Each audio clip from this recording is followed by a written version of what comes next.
Sama aja gue investasi kan. Ya tapi gini bedanya, kalau lu misalkan jual motor, ya batasan orang yang lu tawarin penjualannya hanya sekitar itu aja, ya kan? Lingkupnya di situ aja. Kalau lu mau ekspor, enggak sih. gue tanya lu deh, Bisa. simpelnya gini, kan gue kemarin baru habis negosiasi nih sama motor listrik ya ke negara ini, Ethiopia, ya kan? Itu mereka aja nggak belum nyanggupin Den buat ekspor, gitu loh. Even ada pasarnya nih, ada barangnya yang di lokal, terus gue bilang ada pasarnya, pembelinya ada, tapi ya itu tadi. Kalau lu ke brandnya motor listrik tak nggak bakal masuk, itu baru dia Ya di Indonesia juga. baru Gue udah nanya juga sama bos-bosannya, kalau motor listriknya belum berani mereka juga. Dia nggak berani. Honda tapi keluar, Honda udah keluar. Coba lu kasih Beat, lu kasih ke lu ekspor ke Thailand ataupun kemana, Jupiter MX dah gue seringnya. 150 unit, 200 unit, coba lu pakai Jupiter MX. Cuman CKD-nya dia nggak bisa Den, kagak bisa. Barangnya dia tuh udah rakitan punya, nggak bisa dia non assembling. Nah kalau kita kan nyarinya non assembling kemarin. Gitu. Nah ini gue negosiasi sama si Volta, sama si siapa tuh brandnya yang akhir-akhir ini bagus ya. Kalau non assembling ya masih bisa diakalin, masih bisa manipulasi dari database-nya, gitu. Masih bisa, nggak kalau dibayar gue nggak mau dia kemarin. Secara price udah cocok tapi itunya. Kenapa? Karena dia ngelihat dari pasar lu juga. Kalau pasar gua, kan unitan motor gua mah. Iya, tahu gua. Rambahannya kan ke motor. Iyalah. Kalau lu kan rambahannya ke yang lain, makanya dia juga ngeliat di situ juga. Kalau sales gua ya bukannya sombong tak ya, maaf aja gua udah capek masalahnya. Udah 3 capek. tahun gua di sales. Iya. Itu motor, sales motor. Motor 2 tahun. Yamaha setahun, Honda setahun. Oke. Terus? Mobil gue udah pernah. Mobil gimana mobil? Pasarnya bagus. Mobil gue di Daihatsu. Daihatsu cuma 6 bulan gue. Nggak masuk target keluar. Karena ya itu, gue lihat baca pasar mereka aja. Ya. Kenapa? Ratingannya kalangan orang-orang yang tengah ke atas baru di ACC untuk leasing. Oh iyalah, emang gitu Den. Iya kan? Nah sekarang gini, lu lihatlah, lu bacalah perekonomian Indonesia itu 0,10%. Itu makin lama makin menipis. Maksudnya 0,10 ini, maksudnya kalangan yang mana Den? Kalangan bawah, menengah, atau yang kalangan atas? Kalangan yang bawah, yang menengah. Menengah. Menengah ke bawah. Udah ke bawah, apalagi menengah ke bawah gitu. Semakin ke bawah dia. Apalagi Covid 3 tahun ya kan? Iya. Bener sih. Impact Covid gimana? Banyak PHK-an, pabrik tutup, leasing bangkrut, pinjol bangkrut, semuanya bangkrut. Iya, semua. Iya kan? Pasar pinjaman lah yang banyak kena dampak ya. Nah itu, lu pernah lihat nggak dari pasar investasi ya, bahasanya pasar investasi, jalang saham nih. Kenapa tuh? Lu lihat Ronaldo nyingkirin Coca-Cola. 7,87% saham Coca-Cola turun gara-gara Ronaldo. Akhirnya Eropa terus maksudnya Eropa ke sana nggak mau kan, Eropa Italia nggak mau nerima Coca-Cola. Ronaldo. Akhirnya Ronaldo dibuang ke Asia. Dibuang dia ke Asia. Kan? Kesian juga dia dibuang. Gue udah nganalisa semua tak. Iya. Tapi kadang-kadang lah gini, segede-gede namanya Ronaldo, tetap aja Den, dia tuh ibaratnya kagak bisa yang namanya ngilangin sampai 90% market cap investasi Coca-Cola ya. Kita ngomong sampai puluhan persen karena kan capnya dia aja gede banget, ribuan triliun Den. Bukannya 1-2 miliar Den. 7 gitu. Jadi 7% tuh ya memang berasa ibaratnya langsung crash gitu kan. Cuman lebih parah lagi memang yang waktu lagi Covid. Gue lebih setuju ya pas Ayul ngomong yang Covid itu 3 tahun. Oh iya benar itu. Kalau yang masalah itu mah nggak terlalu ini. Iyalah. 3 tahun ya lumayan berasa lah kemarin. 3 tahun loh. Iya. Nah, cuman gue secara ini ya maksudnya secara logistik gitu-gitu ya memang kena tekanan biaya lah kemarin. Setelah dari sana menurut gua ya penyesuaian aja sih ke sini sama adaptasi lagi. Sekarang orang susah, di mana-mana susah, apa-apa susah. Terus hidup susah. Kenapa dibahas hidup susah, Den? Hidup semua orang kalau nggak mau susah ya pasti. Gimana? Gimana?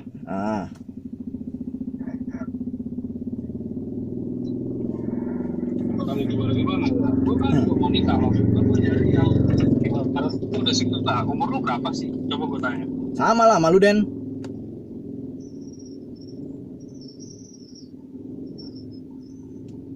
Sama Den kita. Lu kan tahun berapa? Lu tahun berapa emang? Umur lu berapa? Ya sama lah sama lu 26. 26, gue 28 cuk.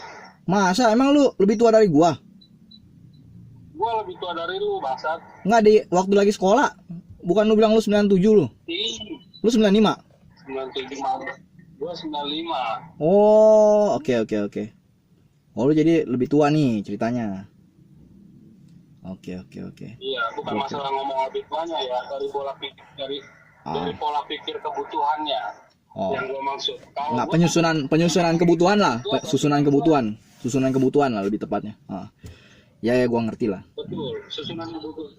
Nah, gua kan butuh yang benar-benar real. Dalam artian kata real ini kan gua benar-benar yang tetap kerjaan gua, enggak yang menengah, yang setengah-setengah udah kontrak habis, kontrak setahun 2 tahun habis gitu loh. Oh, iya. Jadi, kalau gua balik lagi ke sales, gua telat.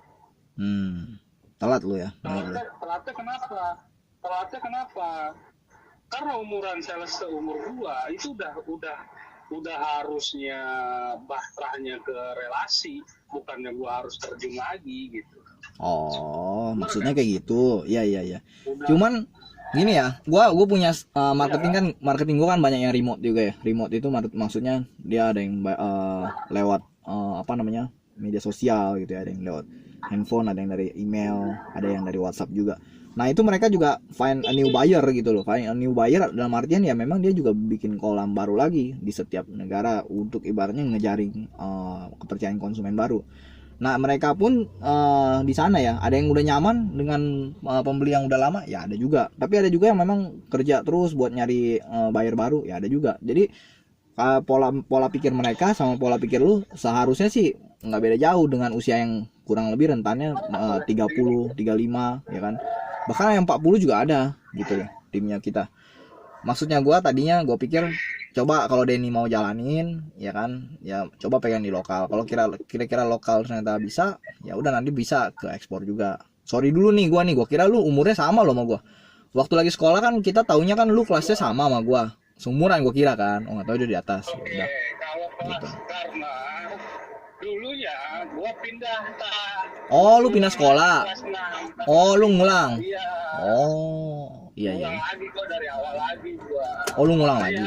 Lu berpikiran kalau umur kita sama. Iya. Gua kirain. Bukannya gue nggak mau tak. Gue mau. Nggak apa-apa ya. Dari segi kebutuhan, kalau bahasanya dari segi kebutuhan, gue lagi butuh banget nih yang tetap gitu loh, nggak melipir kemana-mana. Gitu loh. Iya. Kalau untuk sampingannya ya mungkin gue bisa bantu lu untuk kasih jalan nih keluarga gue, ada yang melihara lele, ada yang melihara sapi, atau ada yang melihara kambing, gue bisa ngasih relasi ke situ. Ya kan, gue ngebantu lu untuk ngambil arah ke sana, untuk ngambil pakan ke kita aja. Umpamanya kan kayak gitu. Iya dong. Nah, tapi kalau ini gue untuk pekerja, gue butuh yang benar-benar ibaratnya ada tiap bulan. Tetap di situ. Iya. Ada per bulannya. Karena ya jujur aja. Ya, lu tahu lah, lu mungkin nanti akan merasakan ketika memang gua nggak tahu nasib seseorang itu gimana. Iya kan, pengeluaran orang itu gimana kita nggak ada yang tahu. Yalah. Mungkin pengeluaran gua lebih banyak, pemasukan gua sedikit. Mungkin pengeluaran lo sedikit, pemasukan lu lebih banyak. Iya dong. Ya, oke. Iya kan, nah nasib orang kan nggak ada yang tahu. Nggak ada yang tahu ke depannya dia bakal terjadi apa, bagaimana, apa yang dia hadapin nggak tahu. Nah, kalau lu alhamdulillahnya mungkin lu sudah memprepare itu semua. Oh iya. Lu Bersyukur lah. Siapa itu semua. Nah, bersyukur dong ya. Hasil kerja keras lu yang dulu direndahin atau gimana itu jadi motivasi buat lu. Ya kan? Ya. Nah, kalau gua kan nggak bisa. Kalau gua kan karena gua memang mau berbuka, jadi gua harus memikirkan masa depan gua dan masa depan istri gua, bahkan keluarga gua nanti. Ya kan? Kalau lu kan belum ada kepikiran untuk ke sana. Iya kan? Belum ada. Maksudnya bukan belum ada, belum waktunya gitu loh. Mungkin bagi lu masih mau merintis dulu untuk karir lu dulu agar nanti masa tua lu tidak menyusahkan anak-anak lu mungkin, atau menyusahkan istri lu mungkin, bahkan menyusahkan kedua orang tua atau mertua lu mungkin, ya kan? Karena lu sudah dikasih jalan nih sama Tuhan. Ya kan, lu mempergunakannya dengan baik, ya kan. Sedangkan gua mesti harus dicoba, gua harus melewati fase-fase itu dengan berat, gitu. Yang gua harus kehilangan pekerjaan, gua harus dicoba dengan begitu banyak masalah dari keluarga gua, dari keluarga bini gua, bahkan dari teman-teman gua, lingkungan gua. Ya, benar juga sih. Jadi perbedaannya dari segi materi pun gue lebih butuh gitu. Lebih butuh yang tetap, bukannya gue harus mencari lagi gitu. Maksud gue. Betul. Gue paham lah maksud lu juga. Oke. Cuman gini juga sih, Aden. Lu kan pengalaman lu tadi di marketing ya. Marketing lu bilang ada setahun, 2 tahun, terus ada yang 6 bulan. Iya kan. Itu lu kalau kemarin itu sempat lu masuk jadi audit ini di Alfamidi, emang karena lu apply sendiri apa memang dapat panggilan? Gua apply sendiri. Apply sendiri panggil. Gua dapat apply sendiri, dapat panggilan, dan gua masuk udah berjalan 3 tahun. Ini tahun ketiga lu. Terakhir gua. Oke. Ngerti.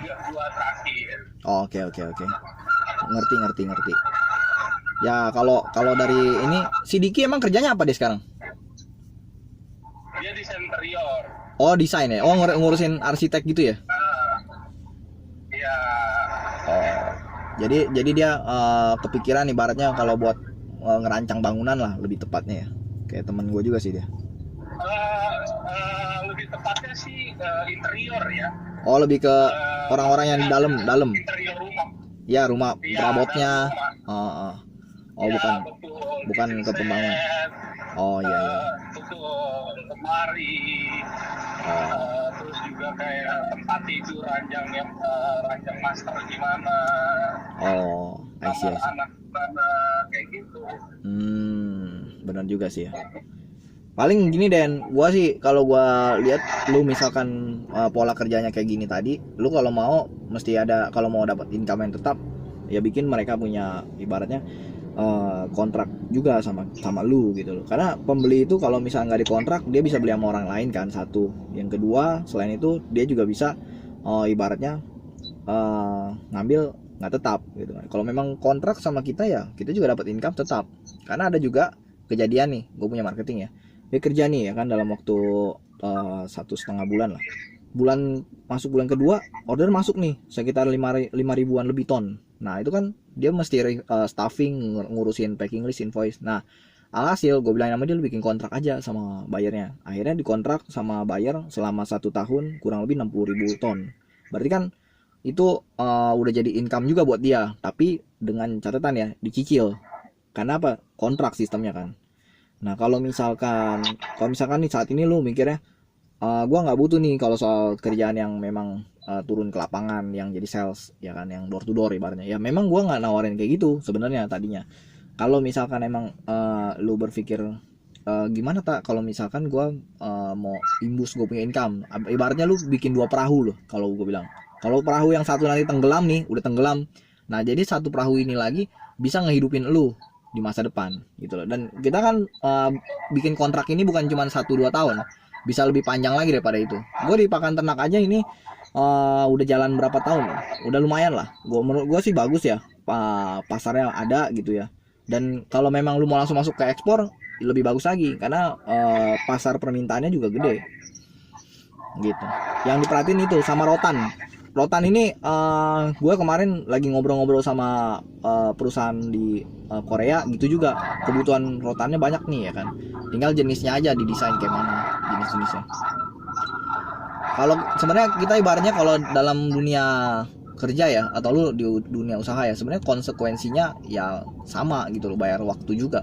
Kalau lu ibaratnya bayar waktu lu untuk sesuatu yang berguna, ya hasilnya pasti gede ya kan. Tapi buat hal yang tidak berguna, ya pasti hasilnya nggak ada gitu kan. Simpelnya lu pasti udah lebih ngerti lah daripada gua. Cuman menurut lu aja, nanti lu pilih kira-kira lu mau ke arah yang mana untuk lu bisa memperluas bakul nasinya lu, Den, gitu. Ya gue sih nggak bisa ngajarin lu lah terlalu banyak, karena gue tahu lu juga usia lu lebih tua ya kan. Kalau orang biasa kalau lebih berumur dari kita biasanya agak nggak mau dikasih tahu sama orang yang lebih muda biasanya ya. Gue nggak tahu kenapa ya kan. bukan tidak mau. Ya. Garis bawahi ya. Bukan tidak mau. Lu gimana? Apa yang lu kasih tahu ke gua itu sudah gua lakukan, Pak. Ya, cuman mungkin lu nyerah di tengah jalan mungkin. Bukan nyerah. Kenapa? Bukan nyerah. Jadi tepatnya. Lebih kemana? Karena memang gua sudah menganalisa itu, dan itu tuh maksudnya gini. Gimana? Lu ibarat bahasanya lu kontrak si buyer untuk 1 tahun dengan 6.000 ton. 60.000 ton. 60.000 ton. 60.000 ton. Oke, sorry, 60.000 ton. Oke lah, 60.000 ton. Bahasanya dicicil kan? Iya. Ya, sekarang gua tanya, lu bisa menjamin nggak dia bayar terus setiap bulannya? Dia kan udah LC, letter of credit. Jadi dia LC itu dia udah setor uangnya dia ke bank yang dituju sama dia sendiri gitu loh. Ya kita tinggal kasih tahu laporan bill of landing, barang mau di stuffing nih, udah tutup kontainer, ya udah tinggal dicairin ke banknya. Kita submit BL-nya, duitnya langsung turun, Den. Iya tahu. Maksud Kenapa? Gua, lu paham nggak? Rezeki orang itu kadang naik, kadang turun, tak. Maksudnya turunnya gimana maksudnya? Coba gue mau dengar dulu deh. Turunnya gimana? Ini pakar nih ceritanya. Denny pakar ya. Nah. Turunnya itu lu di agama lu juga belajar lah. Apa tuh? Roda itu berputar. Kadang kita di atas, kadang kita di bawah. Kadang usaha kita jalan, kadang usaha kita bangkrut. Yang gue maksud, ketika lu kontrak dia setahun, ternyata usaha dia ditarik sama Tuhan untuk tidak usaha lagi, lu rugi nggak? Kalau itu mah, kalau kayak gitu ya, Den. Enggak, kalau kayak gitu mah kalau menurut gua sesuatu yang di luar kontrol lah kalau dibilang. Kita nggak bisa nebak hari esok mau gimana, Den. Benar gak sih? Menurut lu bisa gak lu nebak besok lu pasti langsung begini kan enggak juga. Iya, gua paham lah.